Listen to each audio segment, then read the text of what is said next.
não existe memória fraca ou ruim. Uma vez eu estava na escola, eu tinha muita dificuldade quando eu era criança e depois na adolescência de estudar, né? Eu me achava burro, me achava incapaz, o inglês mesmo, e ver como que o ambiente influencia, né? Até que um dia na faculdade, eu estava sofrendo bastante na faculdade.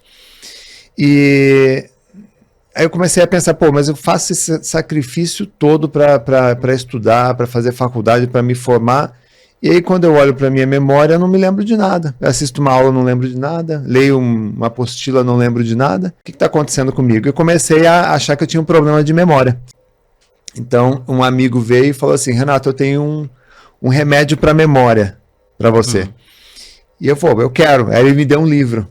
Um livro sobre técnicas de memorização de um americano chamado Harry Lorraine, livro de 1977.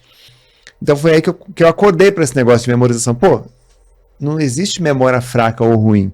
O que existe é memória treinada ou memória não treinada. Foi o primeiro recordista nacional de memorização. E aí ganhou o título de melhor memória do Brasil. O recorde nacional de memorização. Foi o primeiro recordista nacional de memorização. E aí ganhou o título de melhor memória do Brasil. Porque eu nasci com boa memória? Não. Eu treinei a memória que a gente já tem. Então nós temos a nossa memória já é um dom nato, né? Nós temos uma memória que funciona, só que você tem um poder inato aí, um poder adormecido dentro de você que nós não utilizamos. Eu aprendi a utilizar esse poder. E foi aí que eu criei essas técnicas de memorização e já estão aí há 28 anos que eu ministro aulas, palestras e escrevo sobre memória, para ajudar outras pessoas a entenderem que existe a possibilidade de usar a memória com inteligência. Tenha 8 ou 80 anos. Caraca, cara. Então a alimentação ela pode ajudar, mas não é determinante. O que determina a qualidade da nossa memória tem mais a ver com motivação e interesse. Porque mesmo você passando mal, por ter comido alguma coisa que não te fez bem, se você estiver interessado em alguma coisa, você vai aprender.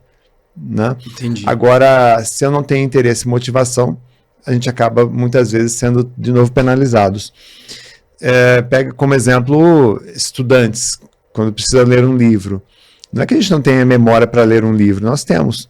Só que ele já diz assim, mas tem que ler um livro? Quantas páginas tem? Tem desenho? Tem um resuminho na internet? Tem um resuminho no chat GPT? Quer dizer, ele vai por esse caminho que é o mais fácil. Então, se eu sei que eu vou atender um cliente, esse cliente é o seu Antônio. Então, eu já faço um estudo do seu Antônio, eu posso entrar na rede social dele, se existir. Entro na rede social, vejo seus gostos, suas preferências, o tipo de vinho que ele... Né? Então, tem uma foto ali de uma garrafa de vinho, então eu vou analisar, vou memorizar o nome daquele vinho. Eu vejo que ele gosta de um determinado restaurante, eu memorizo o nome do restaurante, o nome dele, o nome da esposa dele. Eu faço todo um estudo desse cliente, memorizo essas informações para ficar de uma forma bem natural e quando eu vou atender, começa que eu já memorizei o nome dele. Né? É terrível, né? Começa cara? pelo Errar nome, né? Errar o nome é para acabar. É para perder negócio, né? Perder negócio. E aí eu vou fazer um atendimento com muito mais qualidade, lembrando de detalhes importantes sobre esse meu cliente. Porque tem clientes que ficam absolutamente ressentidos. Imagina, eu estou aqui com você, já comprei com você, e aí de repente você vem e não lembra do meu nome, eu percebo que você não lembrou do meu nome. Então o cliente, ele fica... Tem cliente que não liga, mas muitos ficam absolutamente chateados. Ele não lembrou nem de mim. Muitas pessoas fazem relaxamento achando que estão meditando. Relaxamento é o prato de entrada. Então você deita, você começa a criar comandos para o teu corpo. Olha, relaxa os pés, relaxa as pernas, relaxa o quadril, relaxa o tórax, os braços, a cabeça, a nuca, os olhos, a língua. Você vai relaxando todo o seu corpo, trabalhando ao mesmo tempo a respiração, tornando o teu corpo cada vez mais leve, todos os músculos. Isso é relaxamento. Isso faz você dormir melhor, isso faz você mudar o seu estado mental. Então você sai de beta, que é esse que nós estamos agora, e você começa a entrar em alfa. Quando você entra em alfa, você começa a perceber que a tua mente ela começa a lutar contra. Então ela faz você lembrar da conta para pagar, de levar o filho na escola, de ir no supermercado, do boleto, que tem que responder a um cliente, que tem que fazer isso, aquilo.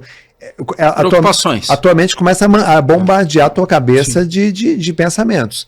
Esse momento ele é crítico. Eu já tive, por exemplo, um empresário que por causa de um esquecimento, de um detalhe de um contrato, ele teve um prejuízo de 45 milhões de reais. Caraca. Por um esquecimento.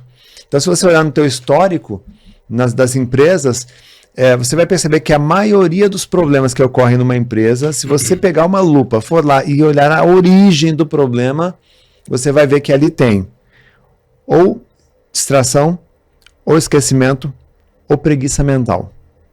A maioria dos problemas que ocorrem tem como pano de fundo um desses 3 pontos aqui. E agora, com o advento da inteligência artificial, você não precisa mais pensar, porque ela pensa por você e ela toma decisões por você.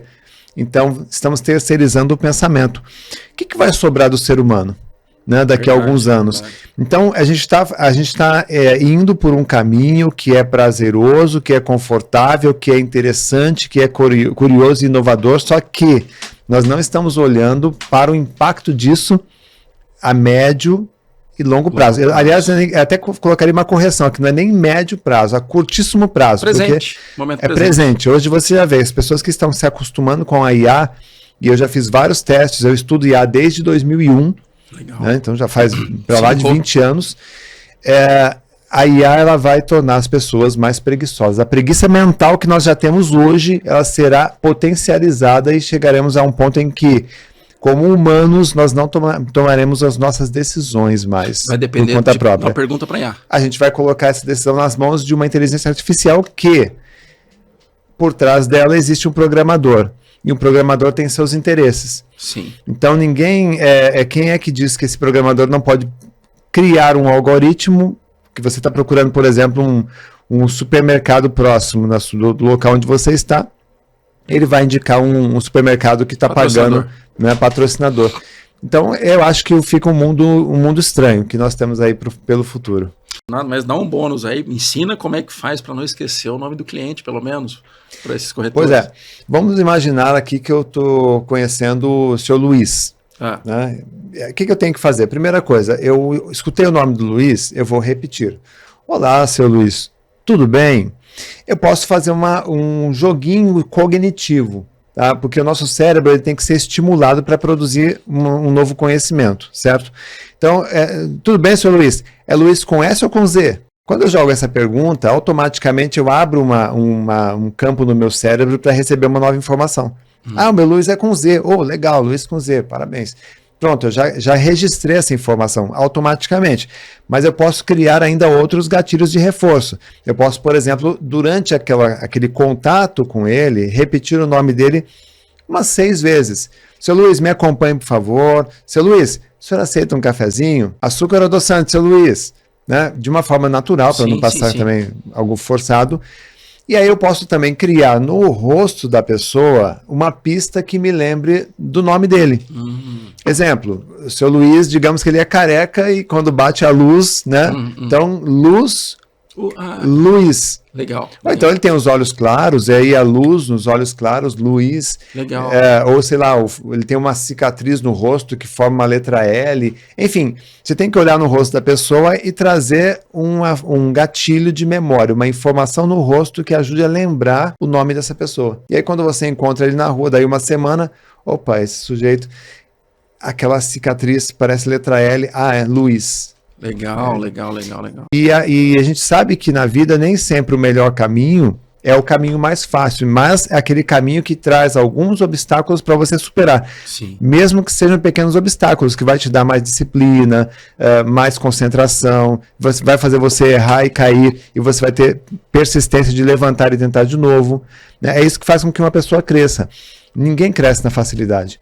A facilidade, historicamente, tempos fáceis criam homens fracos, né? E tempos difíceis acabam criando homens fortes. E assim assim caminha a humanidade, né? Interessantíssimo, cara. Você fez ter vários insights aqui, principalmente quanto ao conhecimento pronto, né? se já era difícil, vamos colocar na nossa época, né? A gente tem mais ou menos a mesma idade. Eu devo ser um pouquinho, uns 20 anos mais novo só. Mas eu digo o seguinte, é que nós tínhamos realmente na escola aqueles professores que faziam a gente relativizar as coisas, né? Ver se era verdade mesmo ou não.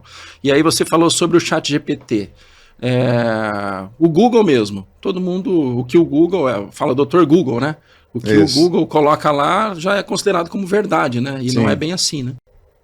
Em junho, eu estava chegando com a minha esposa, meu filho, minha sobrinha no Egito, sem guia, sem roteiro, sem entender o árabe, né? E aí, no fim das contas, eu fui para lá e aí eu tive uma outra experiência legal dentro da Grande Pirâmide, né? Que eu entrei na Grande Pirâmide, imagina, cerca de 2.000 pessoas passam por ali todos os dias, né? E aí eu entrei na pirâmide, fui até, você vai engatinhando ali, né? Você vai abaixado ali até a Câmara do Rei, né? E aí eu coloquei a mão assim naquele sarcófago, né? Que é né? Que tem ali, só tem coloquei a mão ali nele, fechei os olhos e comecei a sentir a energia, né? Aí o guarda que estava ali, ele olhou para mim, ele esperou um outro casal de turistas que estava lá dentro sair, ele falou assim para mim, entra e medita. Eu entrei, eu deitei, ele foi lá, ele pediu pro pessoal, falou stop para ninguém entrar, e ele me deixou ali uns 3 minutos meditando. E aí eu fiquei ali, e aquilo, se você perguntar qual é a sensação, para mim é como se estivesse no micro-ondas. E lá dentro da pirâmide não é quente, ao contrário, lá é fresco. Mas eu saí suado de lá. Para chegar lá dentro e o cara fala para você, deita aí e medita, mesmo que tenha sido por 3 minutos, para mim eu ganhei. Não tem nem que falar, ganhou. Ganhei a viagem. Valeu, né?